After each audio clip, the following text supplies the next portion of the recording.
Question we have is in the figure R1 equal 10 ओम। यहाँ पर हमें एक फिगर दिया हुआ है, उसमें उसके अकॉर्डिंग R1 10 ओम है, R2 40 ओम, R3 30 ओम, R4 20 ओम है और R5 यहाँ पर 60 ओम है and a 12 volt battery is connected to the arrangement. तो यहाँ पर अगर हम इस सर्किट को देखें तो यहाँ पर R1, R2, R3, R4, R5 कुछ इस तरह से ये रेजिस्टेंस यहाँ पर पुट करे गए हैं और यहाँ पर बैटरी भी लगाई गई है इसी के अकॉर्डिंग, और उस बैटरी का भी हमें पोटेंशियल डिफरेंस गिवन है कि वो 12 वोल्ट की बैटरी है। नेक्स्ट एक आ गया the total resistance in the circuit, हमें ये कैलकुलेट करना है। इसके बाद ये हमें कैलकुलेट करना है दूसरी चीज़, वो है the total current flowing in the circuit. तो टोटल रेजिस्टेंस कैलकुलेट करना है और टोटल करंट कैलकुलेट करना है। तो फर्स्ट अगर हम देखें कि यहाँ पर दो रेजिस्टर यूज़ करें, अगर इस फिगर के ऊपर वाले पार्ट को देखें तो यहाँ पर दो रेजिस्टर यूज़ करें और दोनों पैरेलल हैं, इन दोनों का कुछ ना कुछ नेट रेजिस्टेंस आएगा, ऑफ कोर्स आएगा, वो हो जाएगा दैट इज़ 1/R(x) मान लेते हैं ऊपर वालों का। तो ऊपर वाले का रेजिस्टेंस आ जाएगा, नेट ही है ये, तो ये आ जाएगा 1/R1। R1 की वैल्यू यहाँ पर है, बाद में आएंगे वैल्यू पे, तो ये होगा 1/R1 + 1/R2। तो ये हो जाएगा 1/10 + 1/40।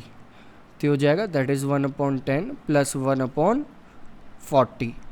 तो ये हो जाएगा फर्स्ट रेजिस्टर्स का एक तरह से नेट रेजिस्टेंस। नीचे वाले को तीनों कॉम्बिनेशन को एक साथ अगर हम देखें तो RY लिख लेते हैं इन्हें। तो ये होगा 1/R3 + 1/R4 + 1/R5, जो कि आएगा इक्वल 1/ जो वैल्यूज़ हैं 30, 20 और 60, दैट इज़ 1/30 + 1/20 + 1/60।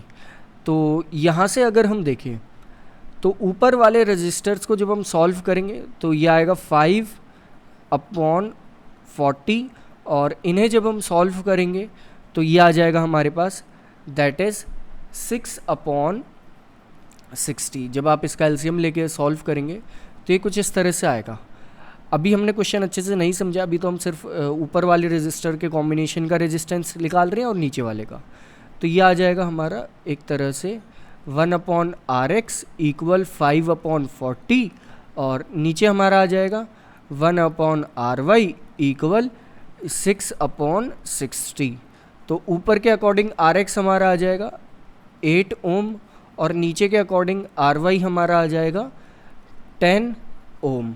अब एक चीज़ अगर हम यहाँ पर समझे क्वेश्चन में कि ये दोनों रजिस्टर्स मिलके, इन दोनों रजिस्टर्स का जो कॉम्बिनेशन है उनका नेट रेजिस्टेंस तो आ रहा है एक तरह से यहाँ पर 8 ओम। अब हम इन दोनों रजिस्टर्स को यहाँ से हटा के इनकी जगह एक रजिस्टर यहाँ पर पुट कर दें 8 ओम का, तो बात तो फिर भी सेम ही है।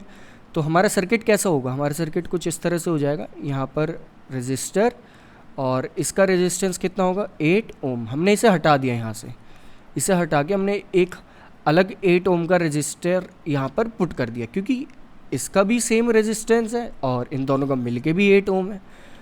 नेक्स्ट दूसरी चीज़ अगर देखें तो यहाँ पर बैटरी लगी हुई है।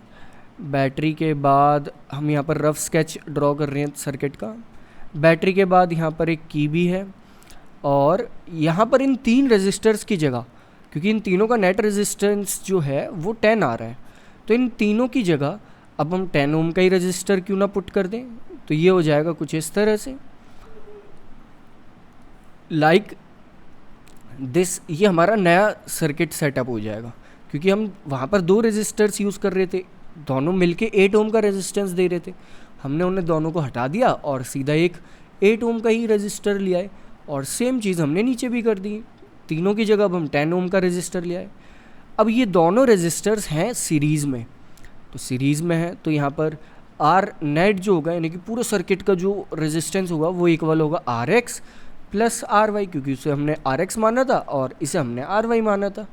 तो पूरे सर्किट का जो रेजिस्टेंस है वो आ जाएगा यहाँ पर 8 + 10 दैट इज़ 18 ओम।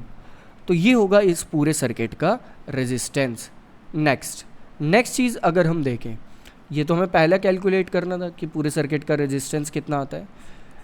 नेक्स्ट अब आप ये सोचेंगे हमने क्यू वाइपर का यूज़ नहीं करा, तो क्यू वाइपर का हम पहले यूज़ कर चुके हैं पैरेलल कॉम्बिनेशन में कैसे करते हैं, तो उसी तरह से आप क्यू वाइपर का यहाँ भी यूज़ करेंगे। फ़िलहाल हम डायरेक्ट क्वेश्चन कर रहे हैं। तो नेक्स्ट हमें ये बताना है the total current flowing in the circuit. तो टोटल करंट बताना है, तो हमें पता है वी नेट किसके इक्वल होता है, आई नेट यानी कि total current multiplied by R net. R net अभी हमने निकाला, वी नेट हमें क्वेश्चन में गिवन है कि 12 वोल्ट है, तो ये आ जाएगा हमारा 12 इक्वल करंट बताना है, तो आई हमें नहीं पता, मल्टीप्लाइड बाय आर नेट अभी हमने कैलकुलेट करा, वो आया है 18 ओम। तो आई हमारा यहाँ से आ जाएगा दैट इज़ 2 अपॉन, तो इसे डायरेक्ट नहीं एक बार लिख लेते हैं, 12 अपॉन 18 और ये कट होके हो जाएगा 2 अपॉन 3 एम्पियर। सो करंट कितना होगा उस सर्किट के थ्रू, वो हो जाएगा 0.67 एम्पियर।